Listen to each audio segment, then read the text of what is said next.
ஐயா 2 நாளா சென்னை பயணம், நாளைக்கு நீங்க சொன்ன மாதிரி தோட்டத்துக்கு திரும்புறீங்க. நாளைக்கு திரும்புகிறோம். உங்களோட பயணம் திட்டமிட்டபடி நல்லபடியா முடிஞ்சிருக்கு? வெற்றிகரமாக முடிந்தது. இப்போ ஆர்எஸ்எஸ் பாரதி திமுக சொல்லியிருக்காரு, எப்படி வந்து அதிமுக பாஜக 2ஆ பிரிச்சதோ அதே மாதிரி பாமகவையும் பிரித்து அந்த பணியில தான் மேற்கொண்டுட்டு இருக்காங்க அப்படின்னு சொல்றாங்க.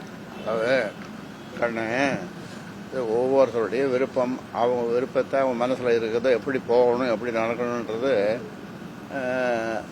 அவங்க கூட இருந்தாங்க நல்லா சொல்லுவாங்க, இல்லைன்னா வேறு மாதிரி சொல்லுவாங்க. இதெல்லாம் வந்து ஆங்கிலத்தில் சொல்லுவாங்க, டேக் இட்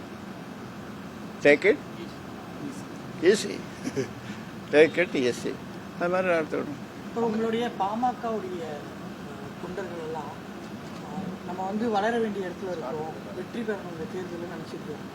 தொடர்ந்து உங்களுக்கும் உங்கள் மகன்களுக்குள்ள இருக்கக்கூடிய அது சரி செய்யப்படும். சரி செய்தால்தான் தேர்தலை சந்திக்க முடியும். சரி செய்வதற்காக தான் இந்த பயணமா? அது மட்டும் இல்லை, பல்லு வலி நான் நேற்று சொன்னேன்ல, பல்லு வலி அது மாதிரி. ஐயா, அமித்ஷா வந்து இன்னைக்கு வந்து மதுரையில் வந்திருக்காரு. வந்து இன்னைக்கு அதிமுக தலைமையில ஆட்சி, பாஜகவும் அதிமுக கூட்டணி ஆட்சி தான், தேசிய ஜனநாயக கூட்டணி தான் வெற்றி பெறும்னு சொல்லியிருக்காரு. சரியா தான் சொல்லியிருக்காரு.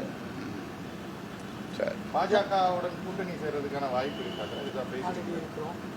தொடர்ந்து தேசிய ஜனநாயக கூட்டணியில தொடர்ந்து வாய்ப்பு இருக்கு. அதெல்லாம் எனக்கு சொல்ல தெரியாது. அவர் சொன்னது முதல்ல சொன்னது சரி.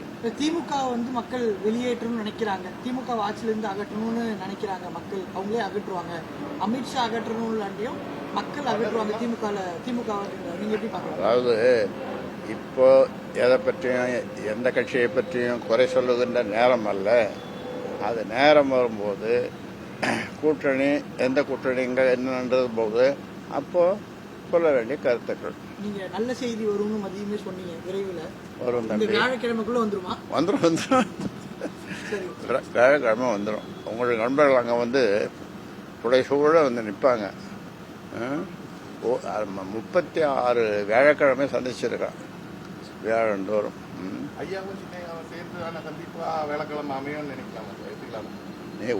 நீங்கள் விரும்புகிறீங்க இல்லையா, உங்களுடைய ஆசை நிறைவேறலாம், நிறைவேறாமலும் போகலாம்.